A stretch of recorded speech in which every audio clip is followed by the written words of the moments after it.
అసలైన నిందితులను వదిలిపెట్టి బాధితులకు న్యాయం జరగాలని క్వశ్చన్ చేస్తున్న పోరాడుతున్న మిమ్మల్ని అరెస్ట్ చేసి నైట్ చిత్రహింసలు పెట్టడం జరిగింది.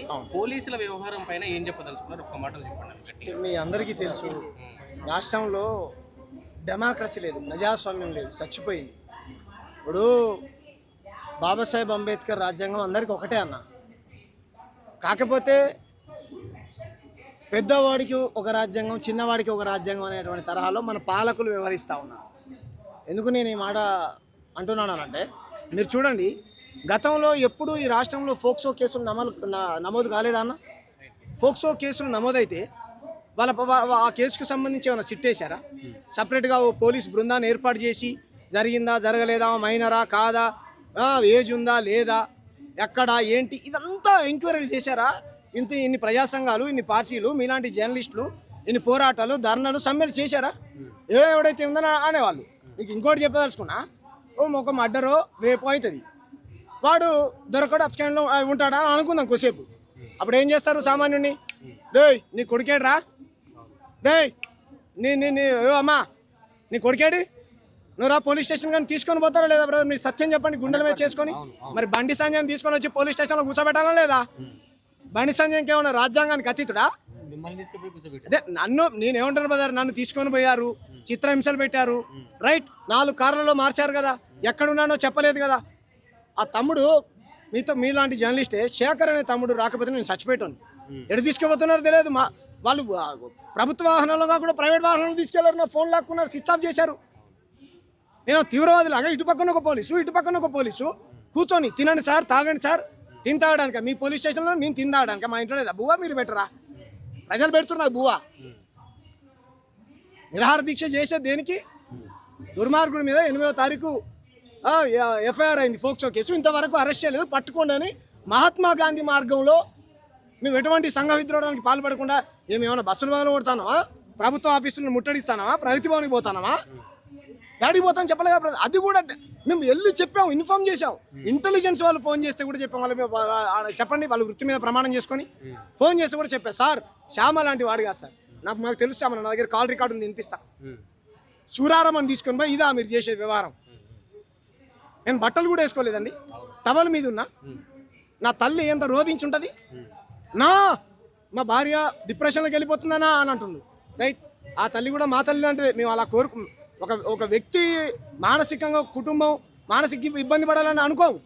మా ప్రాంతానికి అన్యాయం జరుగుతుందని, మార్వాడులు దోపిడీ చేస్తున్నారని మేము కోడై కూసి గలమెచ్చితే 2:30 అర్ధరాత్రి ఈ రేవంత్ రెడ్డి, బండి సంజయ్ ఇద్దరు కుమ్మక్కై, ఈ 2 ప్రభుత్వాలు కుమ్మక్కై అర్ధరాత్రి మా ఇంటికి 10 మంది పోలీసులు వచ్చి తీసుకొని పోతే నా తల్లి ఎంత ఏడ్చుంటుంది బ్రదర్, ఎంత డిప్రెషన్లో పోయి ఉంటుంది బ్రదర్. మా పెద్దమ్మలు, చిన్నమ్మలు, వాళ్ళమ్మలు ఎంత ఏడ్చారో తెలుసా? నేనేం నేరం చేయలే బ్రదర్, ఎవరిని చంపలే, ఎవరి భూములు కబ్జాలు చేయలే. కరీంనగర్లో నేనేం గ్రానైట్ వ్యాపారులను బెదిరించి కోట్లు సంపాదించలే. నేనేం మందుల సామాన్ ఇంటి మీకు దాడి పంపించలే. నేనేం కౌశిక్ రెడ్డి ఇంటి మీకు దాడి పంపించలే. చిత్రగుప్త అనే అటువంటి జర్నలిస్ట్ ఇంటి మీదకి పోయి క్వశ్చన్ చేస్తావా అని పోయి నేనేం కొట్టలే. మా బండి సంజయ్ క్వశ్చన్ చేసిన వాళ్ళని చంపుతాం, నరుకుతాం అనేటువంటి తరహాలో శ్యాముని తిట్టే వాళ్ళని వచ్చి కొడతామని నేనేం స్టేట్మెంట్ పాస్ చేయలే. కాబట్టి డెమోక్రటిక్ పద్ధతిలో 17 నెలల పసి పాపను చేర్చినటువంటి దుర్మార్గుడిని మీరు అరెస్ట్ చేయకుండా, పట్టుకోకుండా, ఇది ఎక్కడిదండి చెప్పండి? నువ్వు ఒరిజినల్గా చేయి గుర్తు మీద గెలిచిన ముఖ్యమంత్రివా? సైకిల్ దొక్కుంటూ పువ్వు పట్టుకొని పోయి చేయి గుర్తు మీద గెలిచిన కాంగ్రెస్ ముఖ్యమంత్రివా? నీ ఇంటి దగ్గర బక్క చేర్చానని చెప్తుండు. నీ ఇంటి దగ్గర ఫార్చునర్ కారు ఎందుకున్నది? ఆ ఫార్చునర్ కారు వెనకాల పువ్వు గుర్తు ఎందుకున్నది? ఏడున్నాడు బండి భగీరథ్? నీ కుర్చీ కింద దాచుకున్నాడా, నరేంద్ర మోడీ గారి మంచం కింద దాచుకున్నాడా? చెప్పు, ఏడ దొరకడు. అరే ఫోన్లు లేని నక్సలైట్లు దొరుకుతారు బ్రదర్. తీవ్రవాదులను పట్టుకోవడానికి నిఘా సంస్థలు ఉంటాయి, ఇంటెలిజెన్స్ ఉంటుంది. కేంద్ర మంత్రి దొరకడా అండి? నాకు అర్థం కాదు. ఒక పక్క మీరేమో న్యాయం కోసం ఆ నిందితుడిని అరెస్ట్ చేయాలని చెప్పి మీరు కొట్లాడుతూ ఉన్నారు. అవును. ఇంకో పక్క అమ్మాయి అసలు మైనర్ కాదు, లేకుంటే నానా రకాలుగా అమ్మాయి ఐడెంటిటీ మీద చర్చ నడుస్తూ ఉన్నది. కొంత మీడియా వర్గం కూడా దాని మీద మాట్లాడుతూ ఉన్నటువంటి సందర్భం కనిపిస్తూ ఉంది. ఏం చెప్తారు వాళ్ళు? ఒకటి బ్రదర్, నేనేమంటున్నా, కోర్టు గైడ్ లైన్స్ మీరు చదవండి. కట్టుకున్న భార్యనైనా సరే ఇష్టం లేకుండా ముట్టుకునే హక్కు మగవాడికి లేదు, అవునా కదా? మన కట్టుకున్న సొంత భార్యనైనా సరే ముట్టుకునే హక్కు తనకు వితౌట్ పర్మిషన్, తనకి ఇష్టం లేకుండా తన మీద చేయి చేసే హక్కు లేదు. ఆమె పోయి జైల్లో, పోలీస్ స్టేషన్లో కేసు పెడితే నేను రిమాండ్కి పంపించాలి కదా. అలా ఎన్ని నువ్వు తర్వాత నువ్వు ఎందుకు చేయలే?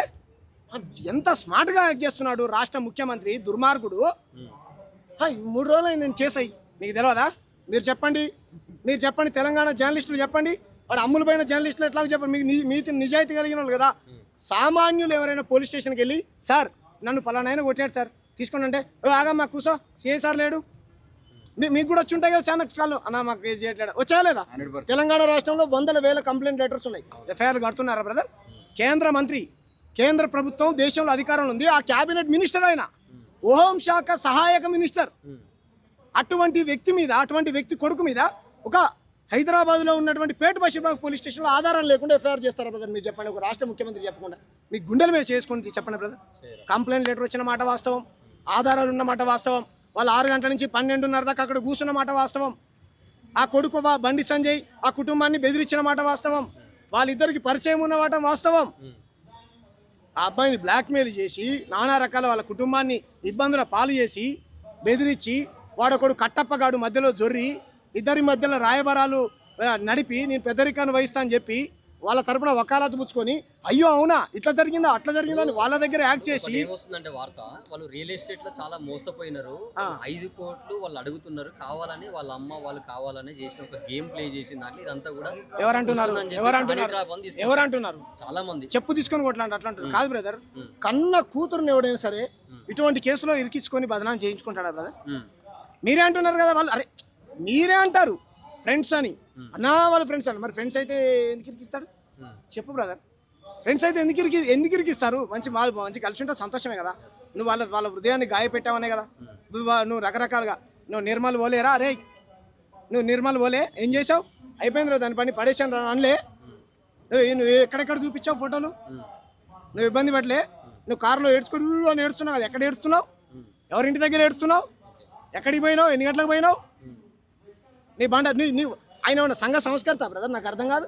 ఆయన ఏమన్నా మహాత్మా గాంధీ, జ్యోతిరావు పూలేనా, బాబాసాహెబ్ అంబేద్కరా, తెలంగాణ ఏమంటారు రాష్ట్రంలో అమరుడైనటువంటి కుటుంబాల వ్యక్తి, మీలాంటి జర్నలిస్ట్ అని ఉద్యమకారుడా? ఓ పచ్చి పోరంబకు సిగరెట్లు గుట్కాలు తినే తోటి విద్యార్థుల్ని పిడుగు గుద్దుతో మా నాయన కేంద్ర మంత్రి నాకు అడ్డేవాడు అదుపేవాడు అని విచ్చలవిధిగా ప్రవర్తించే ఒక వ్యక్తి, ఆయనను పట్టుకోవాల్సినటువంటి వ్యక్తులు బండి సంజయ్ కేంద్ర మంత్రి, బండి సంజయ్ కొడుక? నాకు అర్థం కాదు. బండి సంజయ్ కేంద్ర మంత్రి, బండి సంజయ్ కొడుక? డబ్బులు కావాలని నేను ఇస్తా బ్రదర్. 4 కోట్ల మంది తెలంగాణ ప్రజలు ఉన్నారు కదా దేశంలో, సరే మనిషికి 5 రూపాయలు వేసుకుంటాం బ్రదర్, ఎన్ని కోట్లు అయితే అన్ని కోట్ల రూపాయలు ఇస్తా. నువ్వు నిజంగా నువ్వు నీతి కలిగినోడు అయితే, నీ నిజాయితీ కలిగినోడు అయితే రైట్ రా. నువ్వు పొద్దున్న లేస్తే అమ్మవారు అంటావు కదా, నేను కూడా అమ్మవారి భక్తునే, అమ్మవారి గుళ్ళో తల్లిబట్టలతో జరుగుతాం. నీ కొడుకు తప్పు చేయకపోతే, నువ్వు ఏప్రిల్ 23వ తారీఖు జూబ్లీస్లో నువ్వు ఆ ఫ్యామిలీతో మాట్లాడకపోతే, మీ ఇద్దరి మధ్య కట్టప్పగాడు ఏప్రిల్ 22వ తారీఖు 21వ తారీఖు ఎక్కడున్నారో మీ ఫోన్లు మీరు ఉన్నటువంటి ఇంట్లో సీసీ ఫుటేజ్ బయట పెట్టండి. జనవరి 13వ తారీఖు ఆ పాప ఏం చేసుకుంది, జనవరి 19వ తారీఖు ఆ పాప ఏం చేసుకుంది, నువ్వు ఎక్కడున్నావు చెప్పు. Bandi Sanjay నిర్మల్లో fake complaint letter ఇప్పిస్తావు, వాళ్ళ కుటుంబాన్ని అక్కడ పిలిపించి భయభ్రాంతులకు గురి చేపిస్తావు, వాళ్ళు ఎంతకు లొంగకపోతే ఇంటికి పిలిపిస్తావు. 8 మందిని ఇక్కడ దాకా వచ్చానంటే కార్పొరేటర్ నుంచి గుర్తుపెట్టుకో, బయటికి పోలేవు. ఏం చేస్తావు? నీ ఫ్రెండ్సే కదా చంపుతావా? నీ దగ్గరకు వచ్చినప్పుడు అమ్మా ఇట్లా జరిగిందా అట్లా జరిగిందా అని అనకుండా ఎందుకో ఆ తల్లిని మానసికంగా హింసించావు? హింసించొచ్చా బ్రదర్? అలా నువ్వు అనరాని మాటలు అంటే కాదా ఆ తల్లి చేయకూడని పని చేసుకున్నది? ఎక్కడుంది తను? తనకి ఏమైనా అయ్యుంటే హాస్పిటల్ పాలైన వాస్తవం కాదా? 6 గంటలకు కంప్లైంట్ వస్తే 6 పోయింది, 7 పోయింది, 8 పోయింది, 9 పోయింది, 10 పోయింది, 11, 12:30కా నువ్వు ఎఫ్ఐఆర్ చేసేది, అక్నాలజ్మెంట్ ఇచ్చేది? ఆడపిల్ల 6 గంటల తర్వాత పోలీస్ స్టేషన్లో ఉండొచ్చా బ్రదర్? గైడ్ లైన్స్ ప్రకారం మీకు వాళ్ళు కోర్టు తీర్పు అనేది గౌరవిస్తారు కదా. మరి 6 తర్వాత ఆడపిల్ల ఎందుకు, ఒక ఆడతల్లి ఎందుకు పేట బషీర్బాగ్ పోలీస్ స్టేషన్లో ఉంది బ్రదర్? ఎందుకు ఉంది బ్రదర్? ఇదంతా డ్రామా. కంప్లైంట్ లెటర్ పోగానే ముఖ్యమంత్రికి ఫోన్ పోయింది. ముఖ్యమంత్రికి ఫోన్ పోయి ఏం చేశాడు ముఖ్యమంత్రి? చాలా తెలివిగా విఐపి కేసు సార్, మరి ఎలా ఏంటి చేశాడా, ఏం చేస్తున్నారు? మీలాంటి జర్నలిస్టులు ఉన్నారు, నా లాంటి ఉద్యమకారులు ఉన్నారు సార్, మనం తప్పించుకోలేము సార్, ఇరుక్కుపోయినాం, పెట్టనంటే వాళ్ళందరూ లొల్లి పెడతారు, మరి ఏం చేద్దాం? బేలబుల్ సెక్షన్స్ పెట్టండి, 7 years బిలో సెక్షన్స్ పెట్టి కాపాడే ప్రయత్నం చేయండి. కాపాడారు, బయటపడ్డ దొంగతనం లంగతనం ఎన్ని రోజుల్లో బయటపడుతుంది కదా, బయటపడ్డది. గతం ప్రజల నుంచి వ్యతిరేకత సిట్టేసి సెక్షన్స్ ఆల్టరేషన్ చేసి నిందితులు ఎక్కడున్నా పట్టుకుంటారంట. మరి అందరి విషయాలలో సిట్ ఎందుకేలే బ్రదర్? అందరి విషయాలలో సిట్ ఎందుకేలే అంటున్నా నేను. బండి సంజయ్కి చట్టమే ఉన్నా చుట్టమా? బండి సంజయ్కి సపరేట్ బిఎన్ఎస్ ఉందా? ఉన్నదా బ్రదర్? కాబట్టి రేవంత్ రెడ్డికి తెలియకుండా ఎంత స్మార్ట్గా చూడండి. ఆయన బందోబస్తు కంట నరేంద్ర మోడీ గారు వచ్చారంట, అందుకని పోలీసు వాళ్ళు అందరూ అక్కడ ఉన్నారంట. అంటే నరేంద్ర మోడీ గారిని కాపాడడానికి లక్షల మంది కార్యకర్తలు ఉన్నారు. మరి నా ఆడ చెల్లెల్ని నా తల్లుల్ని మానభంగాలు చేస్తుంటే ఇటువంటి దుర్మార్గం, మరి వాళ్ళని ఎవరు కాపాడాలి? ఎవరు కాపాడాలి బ్రదర్? ఎంత ఎంత సిగ్గుమాలినటువంటి స్టేట్మెంట్ అది, చెప్పండి. మళ్ళీ తెలివిగా డీజీపీ గారు ఏం జరుగుతుంది ఈ రాష్ట్రంలోనే ఎంతో నీకు తెలిసే అసలు కంప్లైంట్ లెటర్ వచ్చిందా నీ దగ్గరికి? ఫస్ట్ ఆఫ్ ఆల్ తమాషాలు చేయకు రేవంత్ రెడ్డి. నువ్వు తెలంగాణ ఆడపిల్ల జీవితంతో ఆడుకుంటా ఉన్నావు. అది కాకుండా గెలికారన్నా అంటారు, మీకు ఫోటో చూపిస్తా, గెలికారన్నా నా రాజకీయంగా ఎదుర్కోలేక అని అంటా ఉన్నాడు. ఎవరు చేస్తారు బ్రదర్? బీసీ బిడ్డ రాజకీయంగా ఎదుగుతుంటే మరి ఆ అన్యాయానికి గురైన పాప ఏ బిడ్డ బ్రదర్? ఆమె ఏమైనా ఓసీ బిడ్డ? ఆమె ఓసీ బిడ్డనా? ఆమె కూడా బీసీ బిడ్డనే కదా బ్రదర్. రాజకీయంగా కుట్ర చేస్తున్నారా? ఎవరు చేస్తున్నారు? ఎవరు బీజేపీకి వ్యతిరేకంగా మాట్లాడితే వాడు హిందూ ద్రోహి, పాకిస్తాను, ఆఫ్ఘనిస్తాను, ఖలిస్తాను, ఇంకేదో పేర్లు, రకరకాల పేర్లు. మరి ఈ కొడుకు వీడు బదనాం చేస్తాడు. ఎవడు వీడెవడు? వీడు ఏం ఛానల్ అయింది? వీడెవడు? మీరు చిన్న పిల్లోని అడిగినా చెప్తారు. ఈ ఫోటో ఎవరిది బ్రదర్? ఎవరిది బ్రదర్? సరే, ఈ సూట్ వేసుకున్న ఫోటో ఎవరిది బ్రదర్? వీడైతే పనికి మాట్లాడు కదా. మరి ఈయన ఛానల్ సరే ఓకే బ్రదర్. మరి వీళ్ళ పార్టీ వాళ్ళే ఈయన బదనాం చేస్తారా? మరి నీలో నీకు ఐక్యత లేకపోతే మాకేం సంబంధం?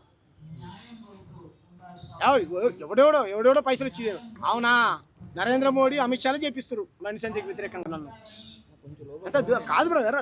న్యాయం జరగాలని జస్టిస్ కోసం కొట్లాడుతూ ఉంటే అదే మహమూద్ అలీ కొడుకు పోయినప్పుడు వాళ్ళ పార్టీలో వర్తిస్తాయి.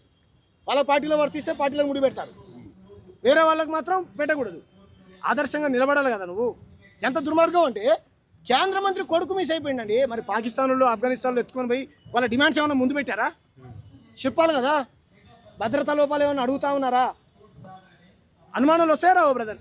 కేంద్ర మంత్రి కొడుకు మిస్ అయితే సామాన్య ప్రజలకు ఇప్పుడు మిస్సింగ్గా ఇప్పుడు పోస్టర్లు అంటూ పెట్టారు, ఎక్కడ ఉన్నాడో కనపడతలేరు అని. మరి కనపడతలేరుగా. దాని మీద కూడా ఈరోజు పోలీసులకు ఆయన విచారణలో చెప్పిండంటే వారం రోజులు వాయిదా కోసం జస్టిస్ మాధవ్ ఎవరికి చెప్పాడంట? ఆడ లెటర్లో చెప్పిండట. నాకు ఇట్లా న్యాయవాది చెప్తున్నాడు జస్టిస్ మాధవ్. న్యాయవాదికి అయితే ఎక్కడ ఉన్నాడో తెలుసా? బండి సంజయ్ కుమారుడు. మరి న్యాయవాదిని ఎంక్వైరీ చేయొచ్చు కదా పోలీసులు. కాదు బ్రదర్, ఇంత కాపాడే ప్రయత్నం ఎందుకు? ఒక నేరస్తుడు తప్పు చేశాడని తర్వాత, ఒక కుటుంబం వచ్చి కంప్లైంట్ ఇచ్చిన తర్వాత, ఒక మైనర్ బాలికకు అన్యాయం జరిగిన తర్వాత పెద్దోడికి పేదోడికి ఒక న్యాయం అనేటువంటి రీతిలో ఎందుకు వ్యవహరిస్తూ ఉన్నారు? సామాన్యమైనటువంటి ప్రజలకు పోలీస్ వ్యవస్థ పట్ల, న్యాయ వ్యవస్థల పట్ల, రాజకీయ నాయకుల పట్ల ఒక రకమైన గౌరవం ఉంటుందా బ్రదర్? చెప్పండి. ఇది డెమోక్రసీ అనబడుతుందా? ఈ రాజ్యాంగం అనబడుతుందా? సామాన్యుడు ఒకవేళ పోక్సో కేసు నమోదు చేస్తే సెక్షన్ ఫస్ట్ ఒకటి పెట్టి రెండోసారి ఏం బెటర్? సర్జనర్ లాగా తీసుకొని పోయి కాల్చుడే. సర్జనర్ సార్ అంటే ఈ అనకూడదు కానీ ఎక్కడున్నారు సార్ మీరు? నాకు అర్థం కాదు. మీరు చాలా సిన్సియర్ ఆఫీసర్ కదా, ఆయన కూడా పట్టుకోండి. మరి మేము కాల్చమని అంటే బ్రదర్, నేను హింసకు వ్యతిరేకం బ్రదర్. పట్టుకోండి, కాల్చొద్దు, అట్లీస్ట్ పట్టుకోండి కదా. అందరినీ పట్టుకుంటారు కదా. బొమ్మ రవిని పట్టుకొస్తారు ఏమన్నా ఉంటే, ఓకేనా? ఆయన పట్టుకొస్తారు దీవులలో ఏమన్నా దాచుకున్నాడు పాపం, చాలా మంచోడో చెడ్డోడో పక్కన పెడదాం. ఆయన పట్టుకొస్తారు. ఇంకెవడో చేస్తే చట్టంలో ఉంది. ఓ మనిషి పారిపోతుంటే చిన్న పోస్టులు పెడితే పట్టుకుంటారు, మాట్లాడితే పట్టుకుంటారు. సమాజం మొత్తం ఇప్పుడు తెలంగాణ శ్యామ్ ఒక్కడే చెప్పట్లేగా బ్రదర్? వాస్తవమా కాదా? నువ్వు అదే రోజు నిజంగా కాదు బ్రదర్, బ్లాక్మెయిలింగ్ చేసిందంట. కేంద్ర మంత్రి బ్లాక్మెయిల్కి గురైతే ఇంకా సామాన్యుల పరిస్థితి ఇంకే దేనికి గురి కావాలి? నిన్నే 5 కోట్లు అడిగితే నన్ను మరి 100 కోట్లు అడిగి చెప్పురా బాబు నా సమాచారం ఎంత సిల్లీగా చెప్పండి. ఫెయిల్ అయిపోయిందా లేదా? కేంద్ర రాష్ట్ర నిఘా వ్యవస్థలు, ఇంటెలిజెన్స్, పోలీసులు మొత్తం ఫెయిల్ అయిపోయారు. వన ప్రకారం సంబంధాలు చూస్తుండు, పెళ్ళిళ్ళు చేసుకోమంటుండు. ఒకటే కులం కాబట్టి కూర్చొని పెద్ద మనుషులు కూర్చొని మాట్లాడుకోవచ్చు. మరి చట్టాలు ఇవన్నీ వద్ద పెద్ద మనుషుల పెళ్ళిలో రేపటి నుంచి మ్యారేజ్ బ్యూరో పెట్టుకోమని సరిపోయింది. అంత దుర్మార్గం బ్రదర్. అరే ప్రభుత్వాన్ని ప్రజలందరూ డిమాండ్ చేస్తున్నారు. ఒకటి ఇక్కడికి వచ్చిండంట, నేను చెట్టు కట్టేద్దాం అనుకున్నాం పోలీస్ స్టేషన్ ఇక్కడ ఆయన పట్టుకునేదాకా మంత్రిని వదిలిపెట్టకుండా. కాదు బ్రదర్, మరి అట్లా మాట్లాడొచ్చా? వాళ్ళిద్దరి మధ్య సఖ్యత కుదిర్చి కేసు వచ్చింది, ఎఫ్ఐఆర్ అయిందా అంటే సఖ్యత గురించి పెళ్లి చేయంటాడు. ఏం మాట్లాడతారు? కేసులు అయిన వాళ్ళంతా పెళ్లిళ్ళు చేస్తారు ఏంది పోలీసు మంత్రులు? దేశవ్యాప్తంగా ఉన్న బీజేపీ నాయకుల కొడుకులు చాలా చేశారు దేశంలో. అవును, అనేక అత్యాచారాలు జరుగుతున్నాయి. అవును, దేశంలో ఏ ఒక్క బీజేపీ నాయకుని కొడుకుని కూడా ఇక ఏ ఒక్కరు కూడా చర్యలు తీసుకోవాలి ఇప్పటిదాకా కూడా. తీసుకోరు బ్రదర్. ఎట్లా మరి? అదే ఇప్పుడు న్యాయ వ్యవస్థల పైన సామాన్యులకు నమ్మకం కలగాలంటే మనం రఘునందన్ సార్ ఏం చెప్తా ఉన్నాడు? నీకు ఇష్టమైన వ్యక్తుల్ని ఏమంటారు, ప్రజలు ఎన్నుకున్నటువంటి నాయకులని నీకు ఇష్టం లేకపోతే పోయి నువ్వు ఎలా కొడతావు, ఎలా చంపుతావు అని అంటా ఉన్నాడు. రైట్ సార్, బాబాసాహెబ్ అంబేద్కర్ రాజ్యాంగంలో ఎక్కడ అమ్మాని ఉందా అన్న? అమ్మానికైనా అడుక్క తిన్న తల్లికైనా ఒకటే ఓటు కదా అన్న? అటువంటి డెమోక్రసీలో బతుకుతున్నావన్నా? అటువంటి ప్రజాప్రతినిధి ఎన్నుకున్నటువంటి ప్రజాప్రతినిధిని చంపే హక్కు నీకు ఎక్కడన్నా అంటున్నావు? అవును సార్, నీ భాషలో చెప్తున్నా. ఇళ్ళ మీదకి పోయి చంపే హక్కు రాజ్యాంగం ఏ అంబేద్కర్ రాజ్యాంగంలో ఉంది సార్? జర్నలిస్టుల ఇంటి మీదకి పోయి చిన్నపిల్లలతో సహా కొట్టమని ఏ రాజ్యాంగంలో ఉంది సార్? ఒక ఎమ్మెల్యే క్రిటిసైజ్ చేస్తే మంత్రాలు అర్థం కావట్లేదు అంటే వాళ్ళ ఇంట్లో మీదకి పోయి కొట్టమని ఏ రాజ్యాంగంలో ఉంది సార్? క్వశ్చన్ చేసేటోని రకరకాల బూతులు తిట్టమని ఏ రాజ్యాంగంలో ఉంది సార్? పోరాటం చేసే వాళ్ళని అక్రమంగా అరెస్ట్ చేయమని ఏ రాజ్యాంగంలో ఉంది సార్? ఒక పార్టీ ఇంకో పార్టీ కుమ్మక్కయ్యి ఒక కేంద్ర మంత్రిని కొడుకుని కాపాడండి, సామాన్యుడు మాత్రం జైల్లో వేయండి అని ఏ రాజ్యాంగంలో ఉంది సార్?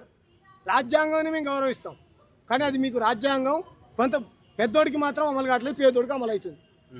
రాజ్యాంగ ఫలాలు కూడా మాకు దక్కట్లేవు, రాజ్యాంగ హక్కులు కూడా అన్ని చట్టాలు అయితే సమానంగా బ్రదర్. మీరే చెప్పండి, సిగ్గుపడాలి కదా బ్రదర్. కేసులో అరెస్ట్ అయ్యే వరకు వదలరా ఎవరిని? బండి ఇప్పుడు నేను వదిలిన ప్రజలు వదలట్లేరు కదా, ఎక్కడని అడుగుతారు కదా, మీరు కూడా అడుగుతారు కదా ఎక్కడ అని. నేనేం చెప్తున్నా, నాకు అనుమానం ఉన్నది నరేంద్ర మోడీ గారి మంచం కింద కానీ రేవంత్ రెడ్డి కుర్చీ కింద కానీ సూడూరి దొరుకుతాడేమో అంటున్నా.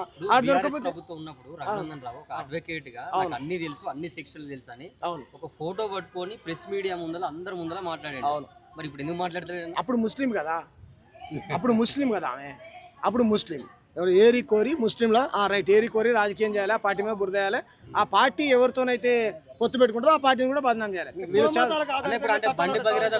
క్రిస్టియనో ముస్లిం ఉంటే పరిస్థితి ఎట్లుండదు అంటే అదే మొత్తం రోడ్ అంతా బ్రదర్. ఇప్పుడు నేను వాళ్ళ నలుగురి మీద ఎవరెవరి మీద అయితే పెద్ద పెద్ద సెలబ్రిటీల మీద కేసులు అయినాయో నేను వాళ్ళని సమర్థించట్లే, కానీ వాళ్ళని అరెస్ట్ చేసినట్టు ఈయన ఎందుకు అరెస్ట్ చేయలేదు? సిట్ వేసి ఇన్ని రాష్ట్ర రోగాలు ధర్నాలు ఇంత చేసిన దాకా ఎందుకు ప్రభుత్వం నిర్లక్ష్యంగా వ్యవహరిస్తుంది అంటున్నాను నేను. మీకు అర్థమైందా? నేను సమర్థించట్లే. కాబట్టి ఈ తరహాలో మీరు చేస్తే ప్రజలకు సామాన్యులకు నమ్మకం పోతుంది బ్రదర్. కాబట్టి మీరు ఆ ఎల్లో మీడియా ఎట్లాగా అమ్ముడు పోయింది.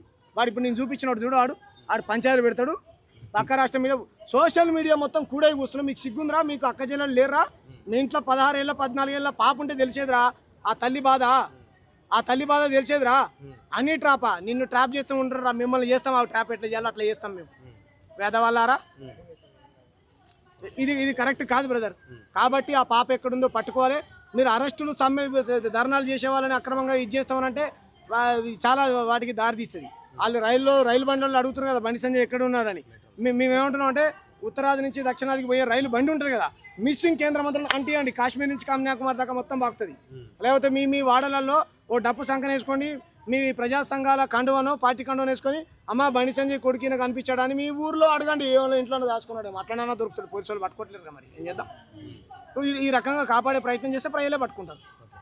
ఇలాంటి మరిన్ని వీడియోల కోసం మా యూట్యూబ్ ఛానల్ను లైక్ చేసి సబ్స్క్రైబ్ చేసుకోండి.